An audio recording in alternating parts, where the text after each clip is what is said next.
And we are off. Hey everyone, it is Friday, August 12th. The time is 4 p.m. and the temperature right now is around 26 degrees Celsius. And I am here on Yorkville Avenue, and I'm about to turn right onto Yonge Street. And this is actually my first time going outside in about a week. Well, I guess 6 days to be more precise, but it's certainly been a while.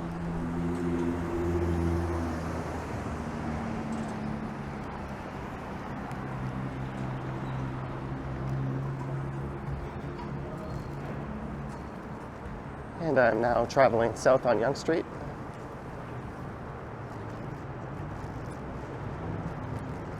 And for this one, I think I'm just going to make a big circuit around downtown. I think I'll turn right on the Bloor and then I'll go left at Queen's Park and take that down to University Avenue, and then maybe through some combination of Richmond and Adelaide streets, I'll make my way over to Sherbourne and then north back up to Bloor. I'm not entirely sure. This is the intersection of Yonge and Bloor.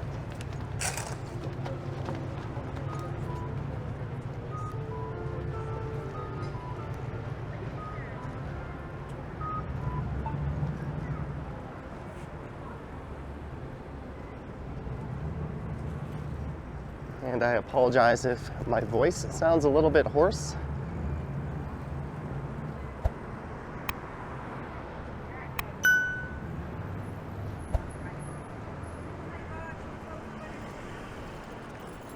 I am in the process of recovering from COVID. I finally had a negative test this morning. And that's what's kept me indoors all week. So this is the intersection of Bay and Bloor right here.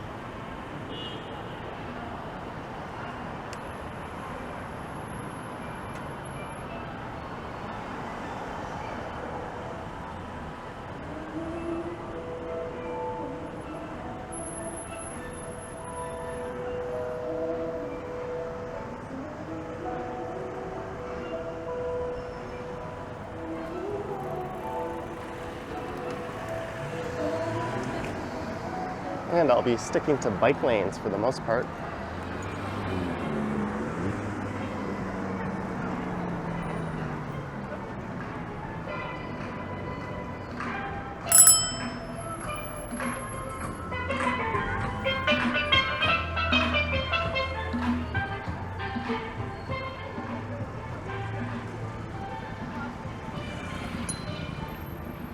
I just wanted to get out and go for a ride, get some fresh air. It's been a while, and just kind of take things easy.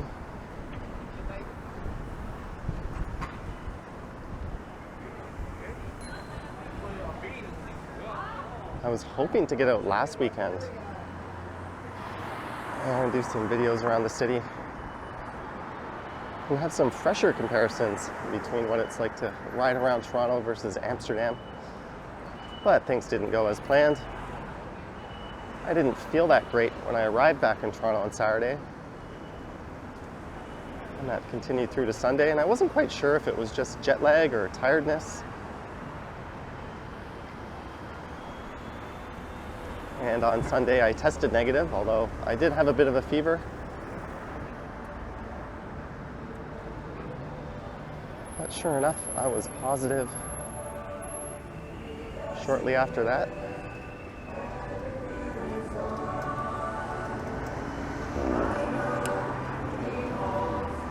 I'm just going to turn into a pedestrian here.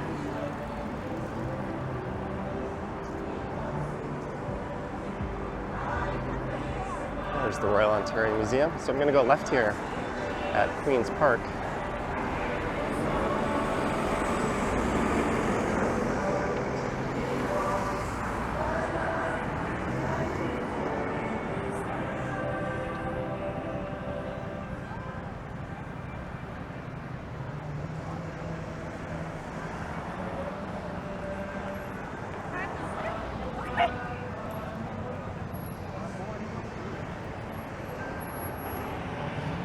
And this is south downtown Queen's Park.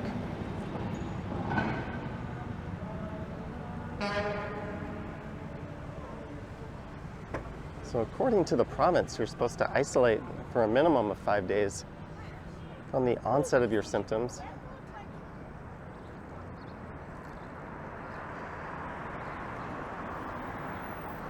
So I had completed that a few days ago, but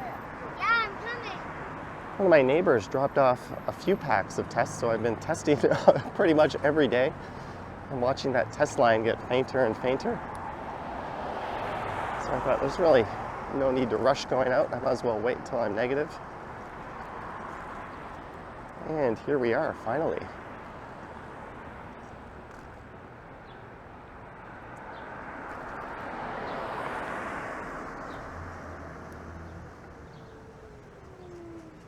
And I'm thinking tomorrow I might get out and record a walking video or two. It's been a while. I probably won't live stream.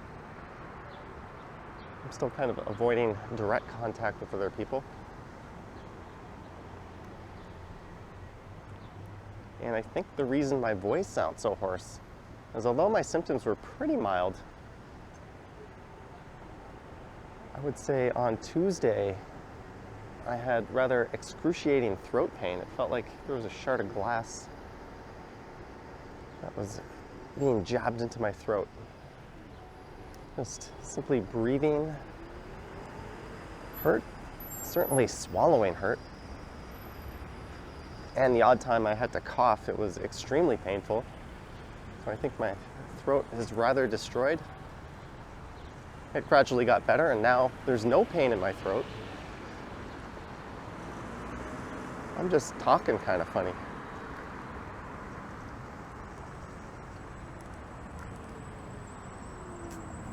And I guess compared to what others have been through, I got off pretty lucky. Here's Hoskin Avenue. And that is Queen's Park itself on the left.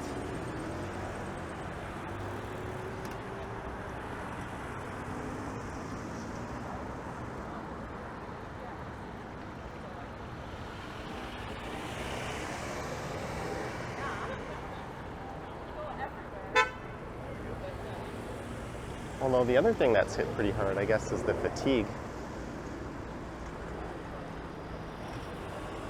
I certainly feel much better now, but it was really hard to just concentrate on anything. I didn't really binge watch any TV shows. I didn't get much work done in terms of working on things for the channel. I just really couldn't concentrate or focus, at least up until the last few days. And even today, I don't feel all that energetic. So I told myself I'd hop on the scooter and ride out to record this one, and if I wasn't feeling all there or not safe, I would just turn around and go home, but I feel decently good.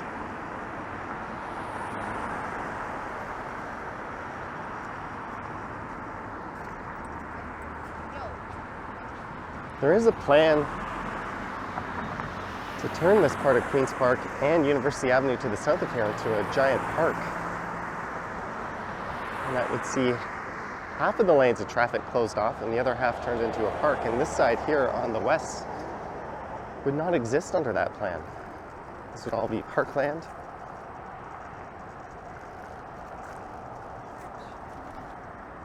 And on the east of here, the other part of Queen's Park would be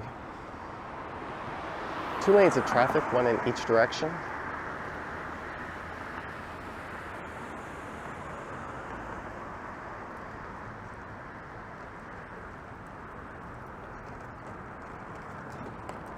And for all the praise Amsterdam's cycling infrastructure gets, I mean, Toronto does it right. Like this stretch here, it's really hard to complain about anything.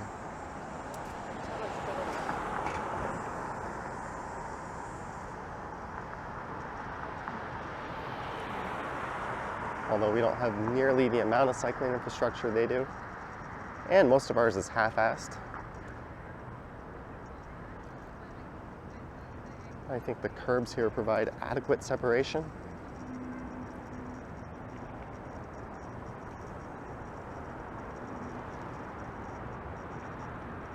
And when you're cycling in Amsterdam, you're kind of constantly in conflict with pedestrians.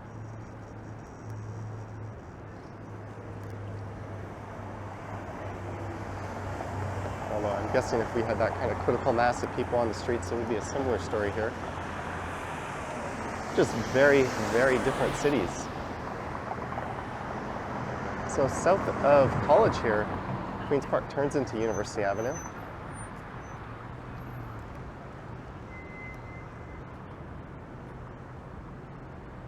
We'll be going through an area known as Hospital Row.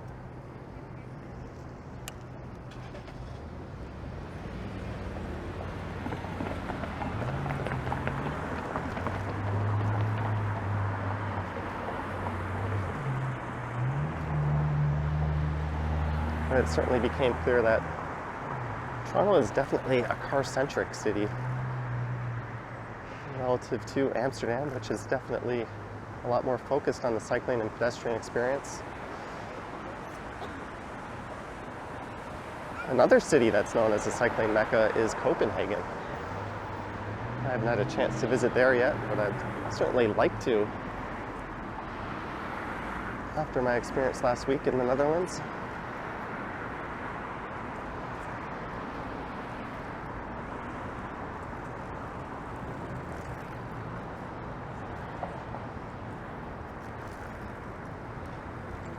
Here's a situation where not every cyclist will stop at the red here.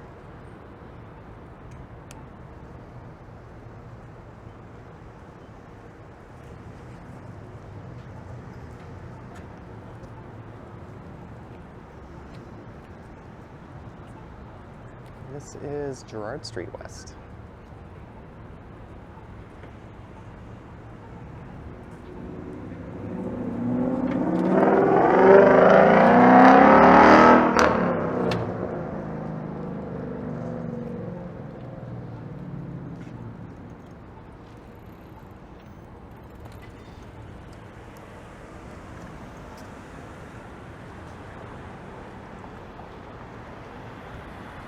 So yesterday there was a big power outage downtown,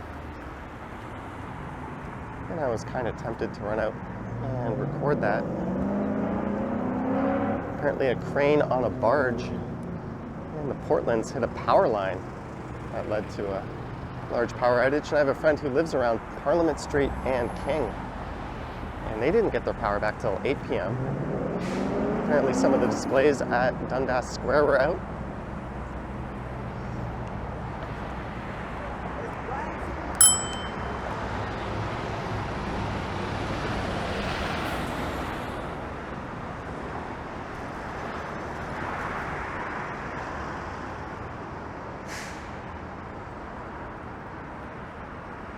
There's been a lot of talk about the crisis in our emergency rooms, and just going by 4 notable hospitals kind of reminded me about that. I wonder how they're faring. Apparently a 12-hour wait at emergency rooms is pretty good these days, and a lot of emergency rooms and even ICUs have been closing due to a staffing shortage.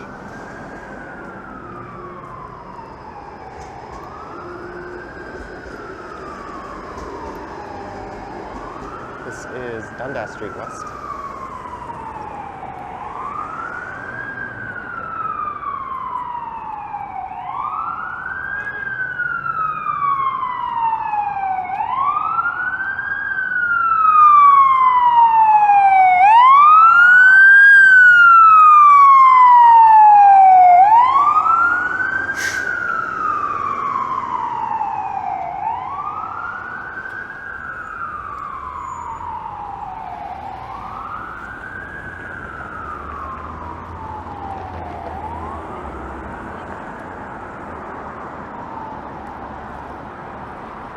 And also there's been some controversy regarding the police at High Park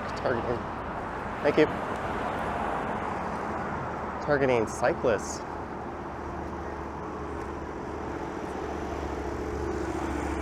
Versus motorists, and that's kind of interesting to watch that unfold, mostly from afar. I was reading about that, all the various opinions people have.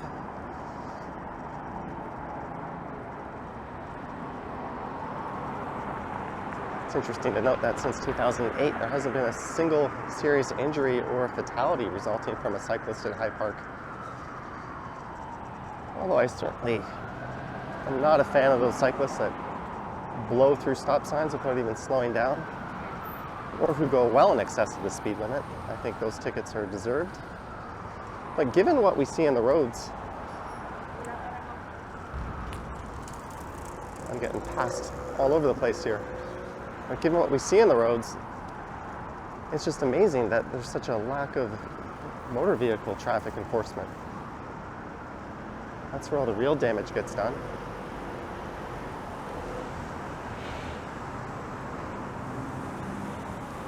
And I think that's exactly the cause of the uproar. And this is Queen Street West.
I do wish I rented a bike for more than just a day in Amsterdam.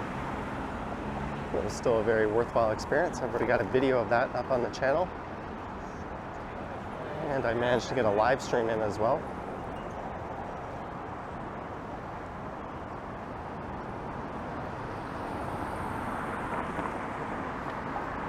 And it's interesting how they don't really have a culture of wearing bike helmets over there. Everyone seems to go at a slower, more deliberate pace. And they're less in conflict with traffic.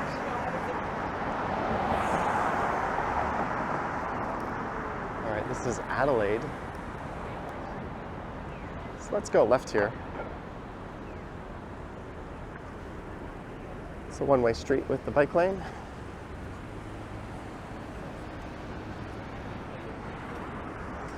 And it'll take us through the financial district.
And there's one of my all-time favorite skyscraper canyons straight ahead.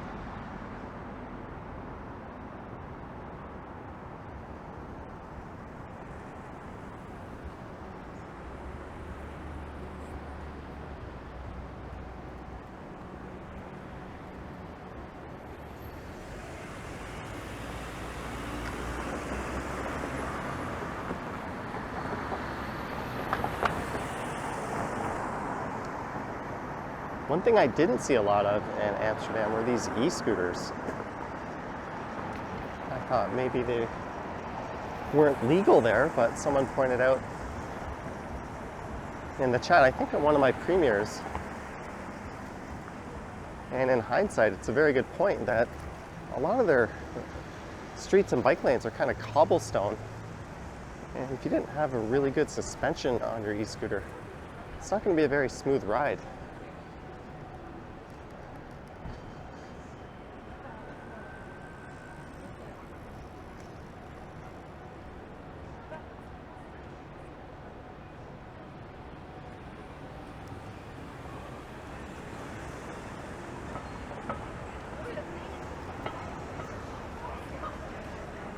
the Cactus Club on the right.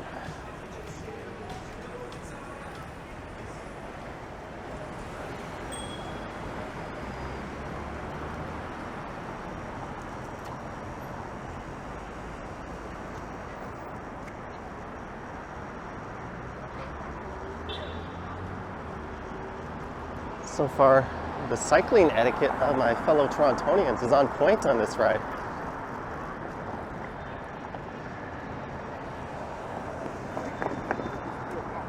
That's something that's hard to judge when you're in Amsterdam because you feel like every other person in that city is a tourist.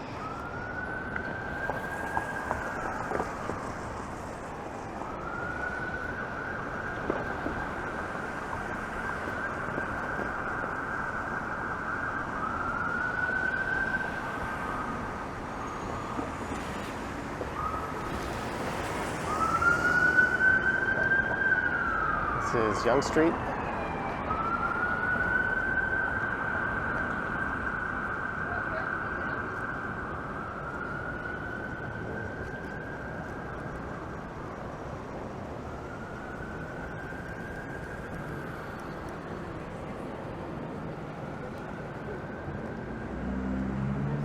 And here's Victoria Street.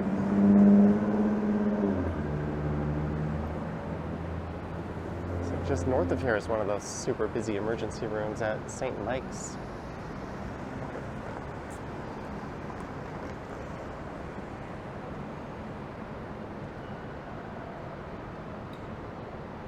When I crushed one of my fingers, it was broken quite badly. I went there.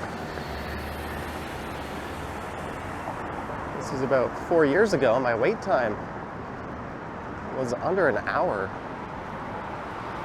And I was x-rayed and even given a follow-up appointment with their orthopedic clinic. I'd be scared to know what that experience would be like these days.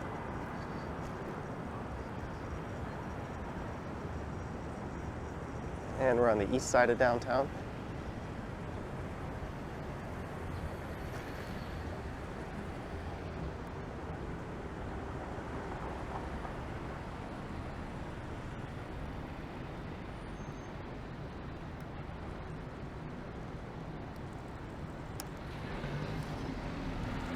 This is Church Street.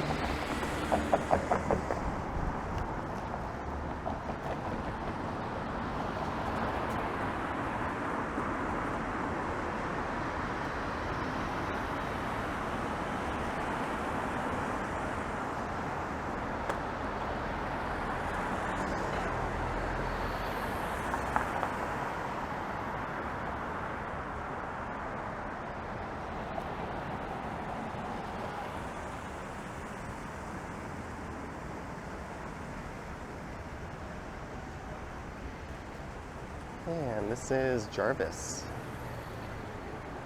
Jarvis briefly had a bike lane.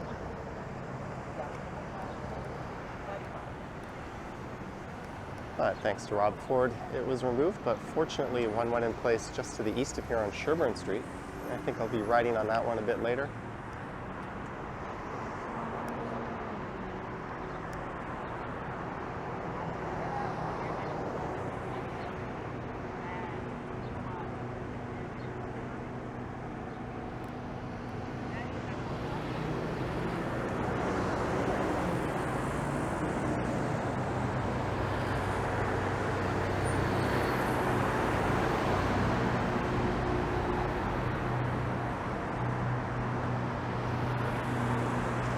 And the country's first ever post office is coming up on the left,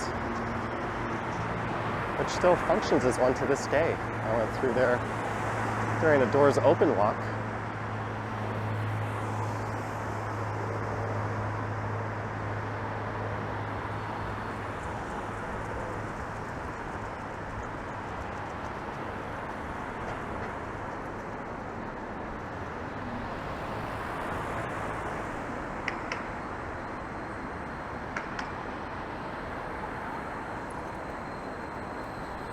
There's Sherbourne Street.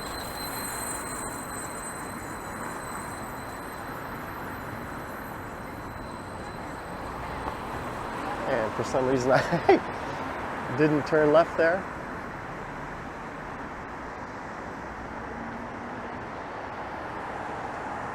Oh well.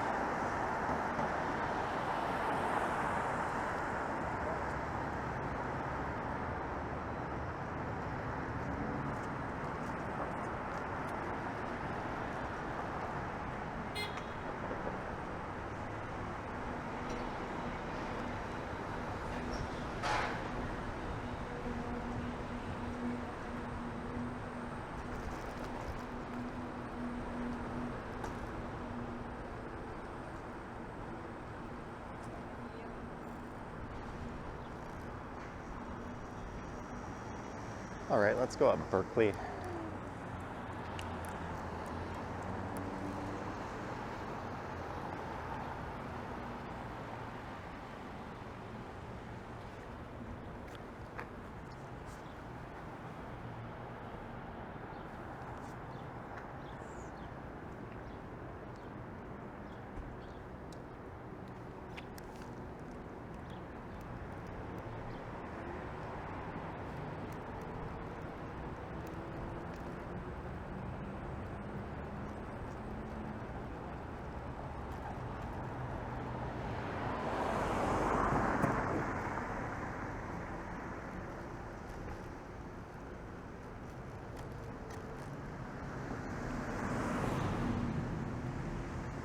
And this is Richmond Street. All right, I'll take the bait. It's got a bike lane. We'll head back west.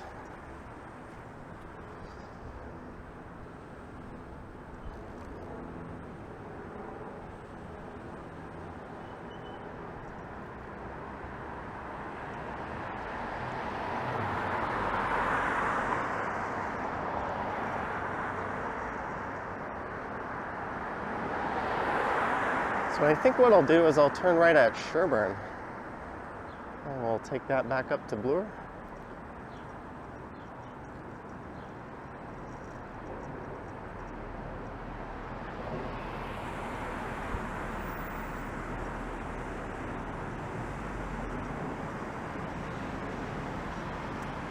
It's kind of pleasant, the kind of experience you can have when you stick to mostly protected bike lanes. Here's Richmond Street.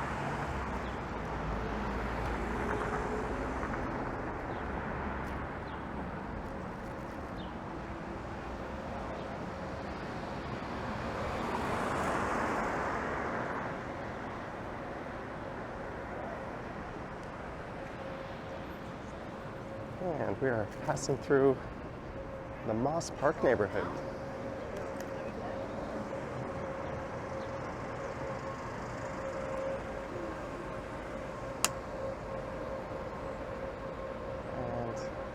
I believe that is a safe injection site right there.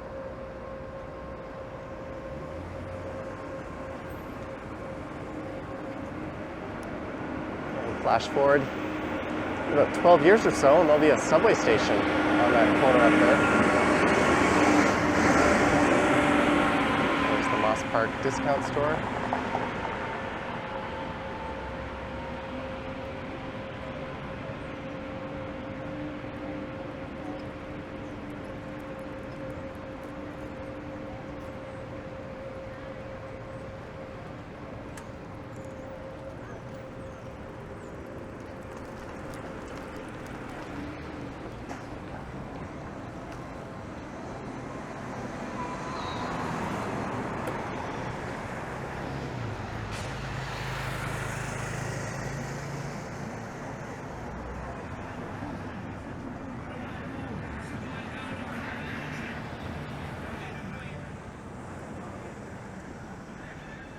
And this is Shooter Street.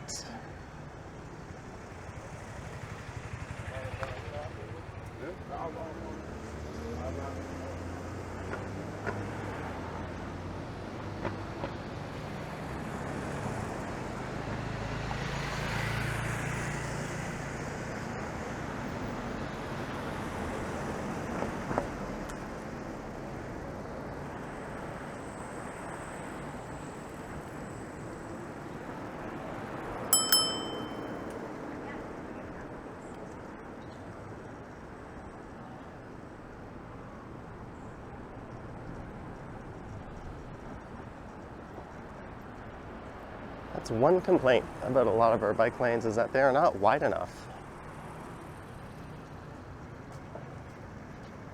Oh, there's a bunch of broken glass here.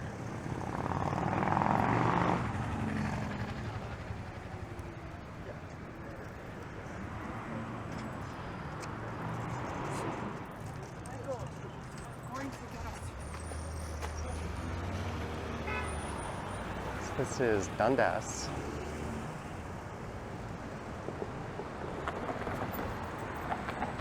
There's a pack of what looks to be 4 police officers just up ahead on their bikes.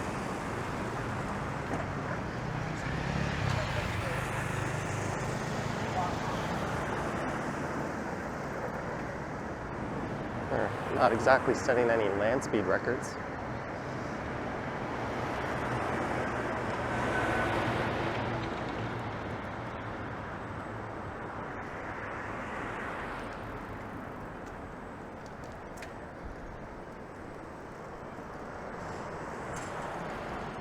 I think it's 5 of them actually.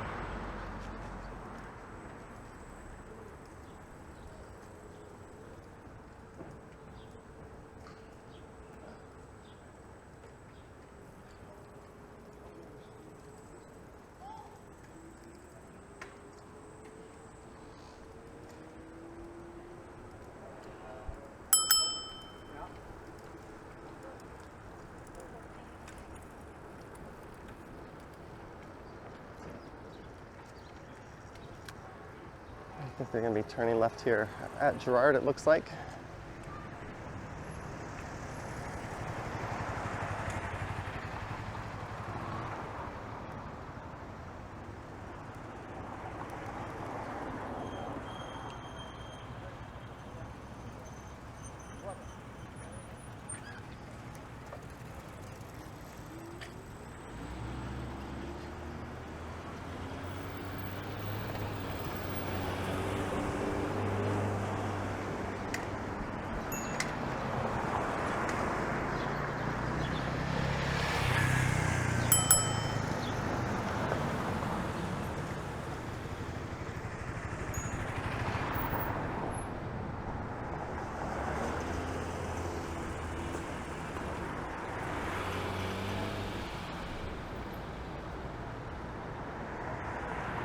And it's Carlton Street.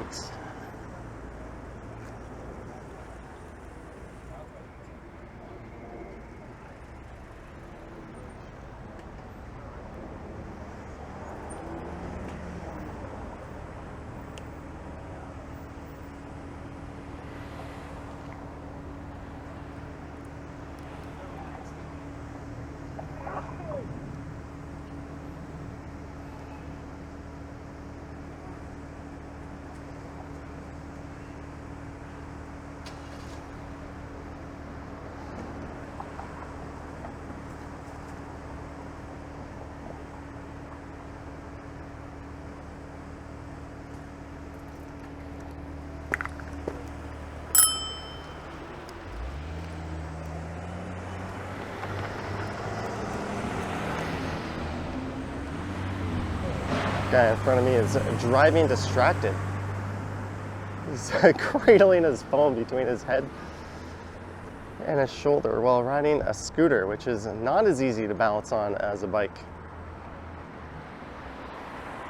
He's possibly in line for a Darwin Award riding around like that. There's the Phoenix on the left.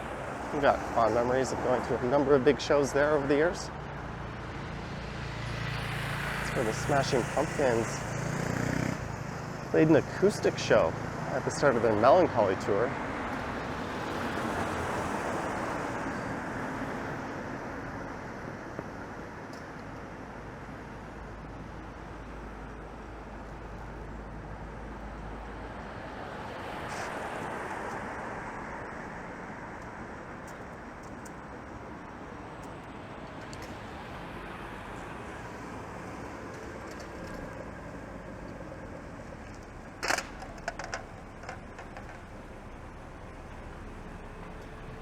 Is the guy in front of me drunk?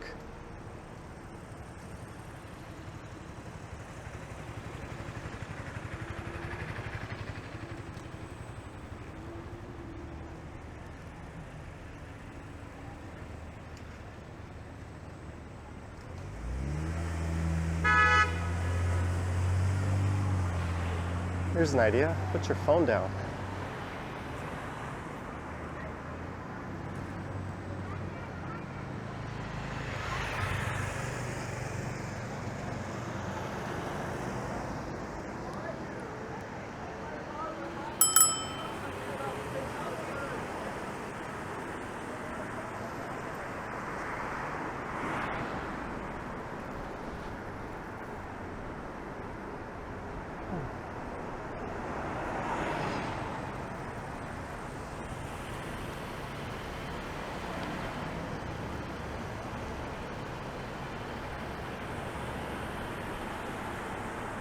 So I've chosen some of the better bike lanes to ride in for this one, but then again, it's my first time going outside in almost a week. I wasn't quite sure what to expect.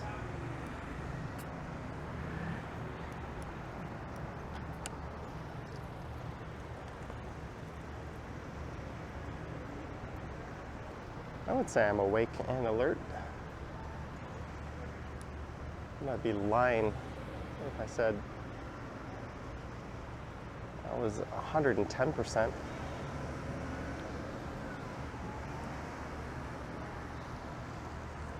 And that was my first time testing positive for COVID and going through this experience.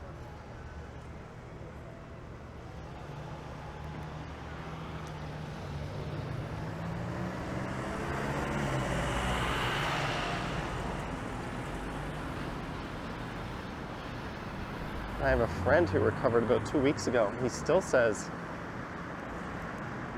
he feels a bit tired and sluggish, so I kind of have to wonder how long this will stick around for. I figured staying at home for a week would have been a good time to just binge watch some streaming services, but nope. I got caught up on Better Call Saul, and that's about it.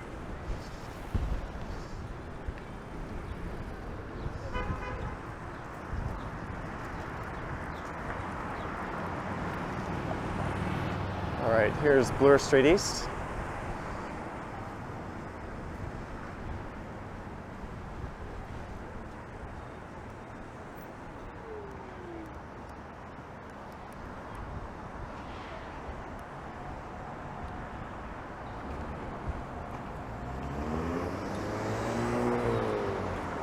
This is really an underrated advantage of scooters.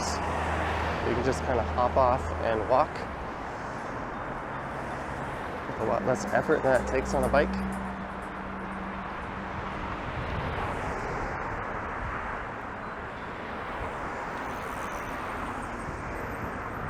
If I were on my bike though, I'd probably be in that left turning lane.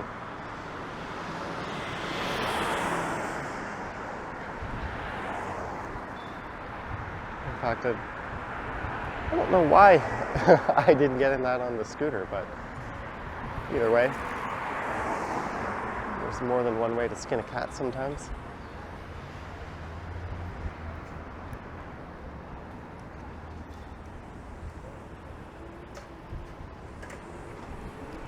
There's a guy just cruising the wrong way in the bike lane. So this is west on Bloor Street.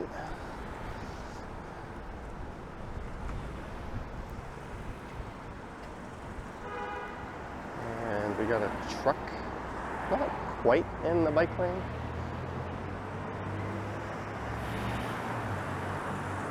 If you see a vehicle in the bike lane, you can fill out a report on the Toronto Police website.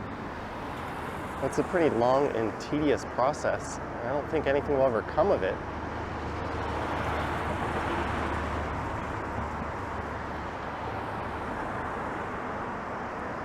And you have to give all your personal information. Really, why not just let people create an account?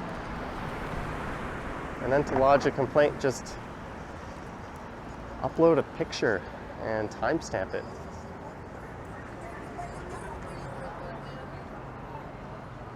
And maybe they could have parking enforcement dispatched. Give those guys e-scooters or e-bikes. I think that would be an efficient way to nab people creating dangerous situations on the spot. Just let citizens report it and send someone over there.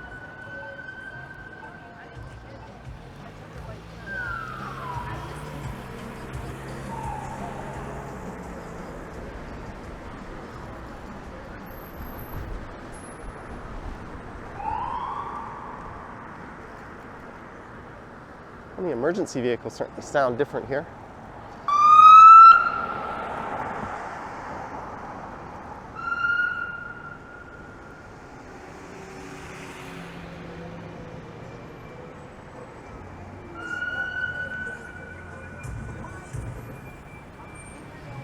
And he is going south on Church.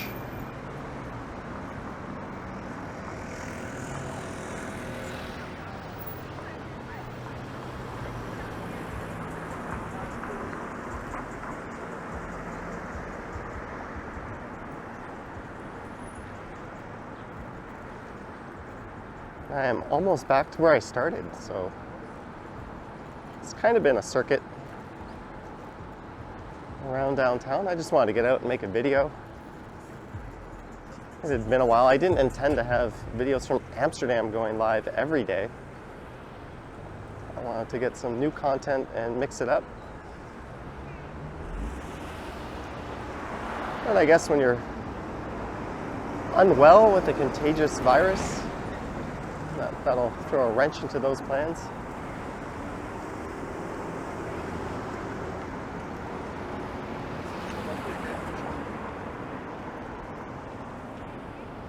But hopefully I can start to get some new content up a bit more regularly. I still have some older videos from Amsterdam to go up, including a hotel review and an airport video.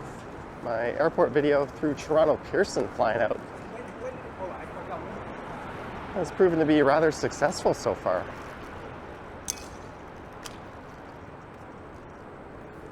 But on that note, I think I'm just going to carry on heading north up to Midtown. So I'm going to sign off from the video. Thank you for watching. Sorry it's been so long since I've had some new videos from around Toronto. I think the next few will be of the walking variety. I still need to get my e-bike fixed. The rear wheel is flat. But there's no rush to go into any businesses and have direct contact with anyone. At least not yet, so I'll get that taken care of at some point next week. This is Church Street on the right. We were just riding by Church Street.